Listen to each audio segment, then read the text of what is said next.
Three common head movement mistakes in Muay Thai and any really striking, kickboxing, Muay Thai boxing, moving your head without moving your feet. Now, of course, I said in my last video, you can move the head just to get the job done. But what the feet will do is when you, like if I'm to slip, the feet will get you back into a better position to fire back. So instead of just getting caught in this position now, right? I achieved the goal. I didn't get hit for a split second. My feet might not be in a position to fire as many things as I want back, okay? But if I move my feet, I can now choose to do different things because my base is under me, my base is solid. I could choose to move again. I could, shift out. I could, if I use my feet properly, I can launch a kick, a knee, or what have you. If I don't use my feet, I'm just in this particular position that's compromised, you see. So if I'm gonna take a photo, you know that this is not a very natural position to be in.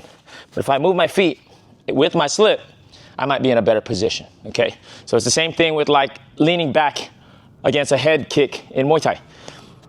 I can lean back with some athleticism and some flexibility and whatnot, but if I move my feet and lean back, I have now added to the benefit of this maneuver, because now I'm loaded a little bit wider in a better stance to fire something back rather than just getting it done. Yeah, it looks awesome, looks sick. I love it, don't get me wrong.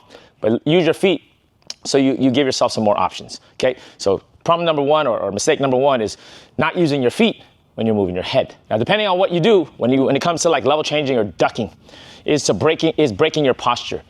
A mistake, breaking your posture. Remember what I said, when you roll, if you were to roll against a hook, no matter what sport, Muay Thai, kickboxing, boxing, it's a viable defense to roll against a hook. But a mistake is to put your face down and roll like so, breaking your posture. It's an obvious one in Muay Thai.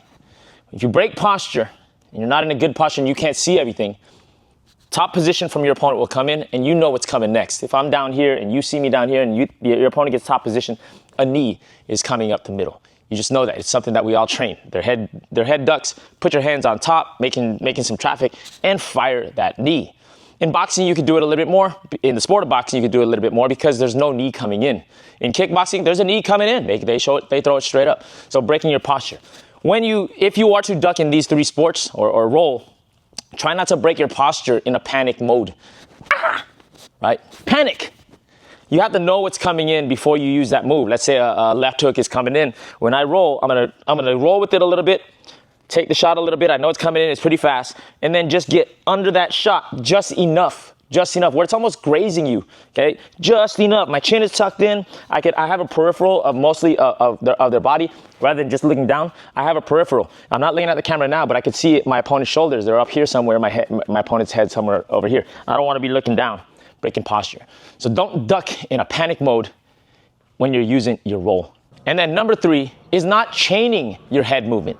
Chaining your head movement means you're not just doing one shot and going and celebrating. Yay, they didn't hit me. All right, they didn't hit me. Remember, punches come, or strikes in that matter, come in combination. If they miss one, they'll try to get the next one.